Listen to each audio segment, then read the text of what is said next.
Suddenly, right out of nowhere, bam! Insane Sonic news. Apparently, it seems that Sonic Triple Trouble and Sonic Lost World started dating, got married, and are now expecting their first baby this September. Sonic Superstars. Haha, yes! Take that, Sonic and Sega All-Star Series! First you get kicked out of Team Sonic Racing, and now we're stealing the name for games with nothing to do with Sega crossovers. After the last few games taking half a decade each, this caught me by surprise. And of course, whenever there's a new Sonic game coming out, I immediately receive thousands and thousands of emails. Well, 2 emails, asking me about my opinion of the game. Just kidding, nobody gives a toss. They ask why Soul Sustentia 2 isn't finished yet. I'm working on it, guys, I'm sorry, it's a lot of work.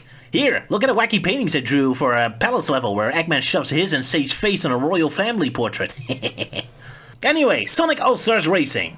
Hey, remember when Aaron Webber told us not to expect Green Hill Zone for a while anymore? And then 2 months later, Green Hill Zone was revealed as DLC for Team Sonic Racing Mobile. But hey, that's a spin-off. It's not like the main games had... Oh. And hey, now director Morio Kishimoto has promised us they won't use Green Hill Zone anymore. Hooray! And then less than 2 months later, ta-da! Yay, good job Sonic Team, keep making those promises! And people wonder why I always interpret their statements in the most cynical way possible. But Raj, that ain't Green Hill Zone. I'm sure it has a different name, like Blue Hill Zone. Or Diamond Hill, this being Emerald Hill's body double apparently. Ha! You're right, you totally got me. Silly me. Okay, my apologies. This zone is exactly what I wanted. A complete fresh new take. Absolutely nothing like Green Hill Zone. Pedantic technicalities, the perfect satisfying way to respond to complaints.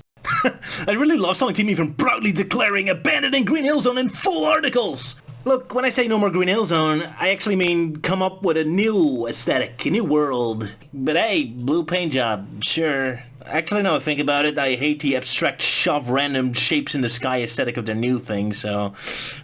maybe just painting over Green Hill Zone is not the worst thing, I guess. So, here we are at Sonic Team's 6th attempt to make a classic Sonic game, this time fully focused on it, so will they finally get it right? After classic fans have been screaming and fuming and foaming at the mouth about physics and level design since 2010, has Sonic Team finally learned their lessons? Why yes, they go faster downhill, there's a little launch here, hallelujah! Something from Sonic Mania finally rubbed off on them. I mean, I haven't played the game myself, but the previews are promising. And yet, I don't know. I have a feeling that for those going in hoping for a proper classic Sonic game with big elaborate level design and different paths, complex physics and overpowered characters are going to be disappointed. Why? Well, 4-player mode really. Gimmick in this new game is that it's all new Super Mario Bros. Mode, where the whole family can play together. And when you got Grandma and little Timmy and game journalists playing along, that's gonna be a nightmare in giant maze-like levels with characters who can launch themselves in space with the right techniques. I'm pretty sure all the characters are gonna be nerfed and stuck on more linear flat levels again. Yet again, seems what hardcore fans want is going to be shot in the knees because Sonic Team rather copies Mario again. But hey, we'll see. But anyway, that's for the hardcore fans. I'm not really a hardcore classic fan. So, my thoughts, my opinion on Sonic Superstars is, I'm missing the cool factor here. There's nothing particularly exciting or cool or dangerous about this. It's fine. It's just, you know, as a classic Sonic game, I'm kind of missing, you know, this. And this. And then this. And instead, it has a little too much of, well, this. That's my problem with Neo-Classic Sonic. It's like he's been retconned that he was always more like freaking Kirby or something. You guys remember even Classic Sonic was cool, right? He has a World War airplane and Star Wars space stations and stuff. Come on. There's just no cool stuff in this whole trailer. Well, I mean, okay, there's the robot fish chasing them. I guess that's kinda... it could be... Oh... Okay, fine. You're trying, Sonic Superstars, you're trying. You're a good boy. Here, have a star. You get a star for the robot fish for me. There you go. Earn 3 stars, you get a cookie. Other than Robo-Fish, it's all kind of Sonic Lost World-esque. The gimmicks, the abstractness, the loose levels where it feels it's just random shapes flying in the air. Sonic duplicating? It's also Mario. Darn it, Sonic Team. I know you love to be balls deep in Mario's asshole, but can you at least copy the cool Mario games like Bowser's Fury, Odyssey, or at least... Surprised I haven't seen Sonic turn into a 60-bit pixel or something yet. Mario loves doing that garbage. Sorry, I wish I could champion this game. It's great as Sonic Mania is finally being followed up on by a brand new original 2D game. Well, original... Is that the freaking Death Act robot again?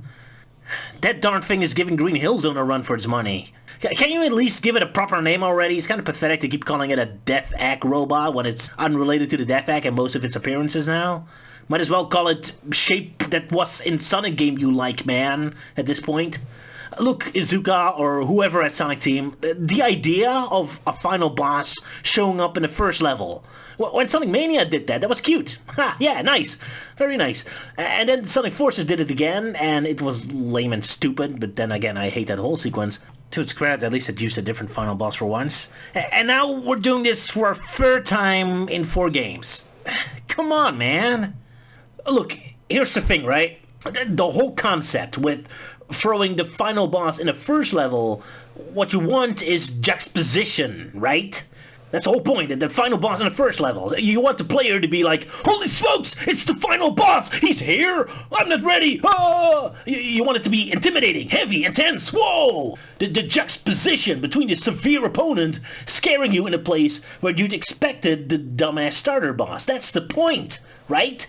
But then you make it look lame, and it's like the toy version of the final boss. Just there, ineffectual, pathetic, small... Not really hitting that emotional note, so it's just whatever. It's still the dumbass idiot first boss. It just happens to be the chibi, adorable, kawaii Chinese knockoff toy version of it. Alright, I'm being a sourpuss. There's positive things. Character models and animation is amazing. I love how that looks. They're a joy to watch and see them move. And apparently now you can use the powers of each individual Chaos Emerald, which is pretty cool. I mean, the Chaos Emeralds were always implied that they had special powers and abilities that the games rarely have ever showed.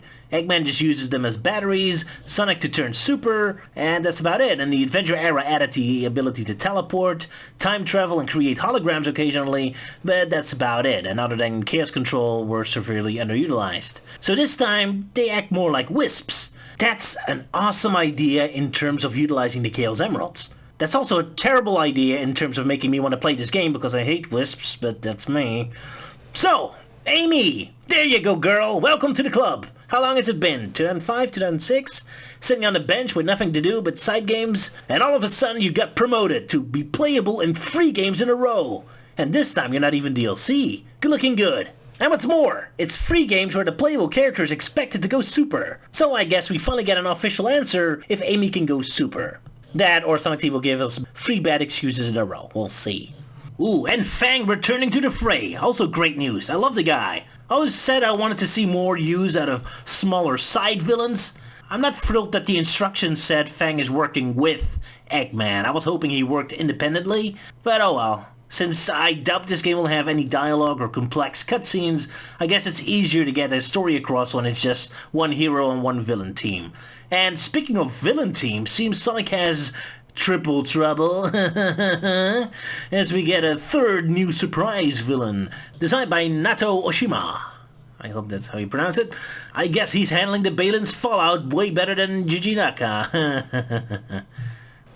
Makes me wonder about the timeline. Did Sonic Superstars start production right when Oshima-san was done with Balin?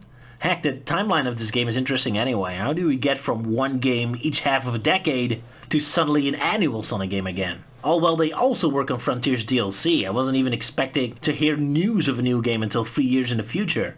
If I had to guess, it's that the final stretch of Frontiers development utilized only part of Sonic Team to iron out the last technical details, while the creative part of the team had nothing to do, so they just been put to work on a 2D game that would require a smaller team instead. But that's just a Roger theory. And boy, Sonic Team sure is suddenly interested in the Gale's Emeralds, aren't they? After the Emeralds had been strictly demoted to things you unlock Super Sonic with, here we have this game giving them individual properties and powers, and Frontiers giving them a backstory. Well, backstory, Frontiers said they were from space, and that's about it. It kinda annoys me about Frontiers. For a game all hyped up as the mystery game, it sure doesn't give much of a damn about its mysteries, does it? We learned that OMG, those ancients look exactly like Chaos Zero! So Sonic reacts to that with... He reacts... Sonic? React? Sonic! Thoughts? Ideas? Emotions? Anything?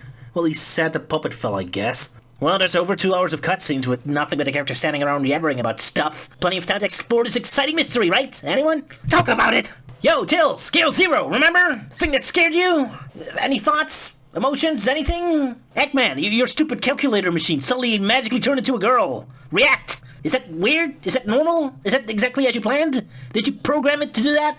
Or is it the ancient technology that's keeping you trapped that's causing this to happen? Oh, good! The very technology that's keeping you trapped has contaminated your servant that's helping you escape from this very trap. Be sure to keep blindly trusting her. Dr. Eggman, super genius! Can we get a Sherlock Holmes in here? Or a Velma, at least? Yeah, even that one. Someone who at least tries to solve any mysteries. These idiots are all... Oh, hey, the paperclip in my pocket suddenly turned into my evil twin, and Amy's a dimension traveler from space. Yep. Plottwist, it was the evil laser-shooting space rock all along. Dun dun dun! Exciting mysteries. I'm so glad this game had almost 3 hours of cutscenes. Really using that screen time to delve deep into this exciting mystery. Oh, don't worry. One of the silly trivial Eggman podcasts you can buy from Big explains the connection between Chaos Zero and the Ancients. Oh, good. I love it when a mystery story spends zero time exploring anything, just to casually barf out the explanation as an afterthought in a trivial side note. Whew. Sorry. Tangent. It's not all bad. Till said Sonic Lost World's writing sucks. So there you go. Anyway, back to Sonic without Sega Superstar status. At least that one probably won't have any story. I mean, classic Sonic has voices, a story outlawed. Well, Neo-Classic Sonic does, don't tell actual Classic Sonic. Although Ian Flynn hinted that he's working on some kind of additional Sonic Superstar related media. Prequel comic or cartoon if we're lucky, probably. Well, I sure hope it contains plenty of mysteries. Modern Sonic is so good at those. Anyway, yeah, look. Objectively speaking, I'm convinced Sonic Superstars will be great. Sonic Team's been on a roll, quality control is better, it's a 2D Sonic game, so should be straightforward enough. Then again, haven't all their games been 2D games, including their quote-unquote 3D ones? Yeah, whatever. So far, I ain't seeing any blocky, claustrophobic colors platforming yet. Well, they usually hide those in a later zone, so that's not saying anything yet. But yeah, if you love Mario and Nintendo platformers, this game is sure to give you the thing you want. But for me, I'm wondering, does this contain any... Because I ain't seeing much of that yet. Well, the fish. It looks good enough. I'll buy it, I'll try it. The character models and animation is great. Game's just not giving me good vibes quite yet, but we'll see. I have to give it credit. Changing the Green Hill checkers into blue does give the level a slight different feel. Like, I'm shocked I said that. So, yeah, for a Green Hill knockoff, it's, mediocre, I guess. So, there you go. And then it's sunset and the checkers are orange-brown anyway. Oh, by the way, there's no stream or anything tomorrow. I was gonna upload Sonic Movie 2 Dissected, but it needs a week extra in the oven, and I can't do the stream itself because it'll be the 50th episode, but Luke can't be present, and there's no way I'm celebrating a 50th episode without the OG Dissector. And Soul Essentia 2 is still months away, I'm sorry. New preview level will be featured in the upcoming ODC at least. Bye-bye. Okay, I do love the sky of the sunset. Those are some pretty awesome colors.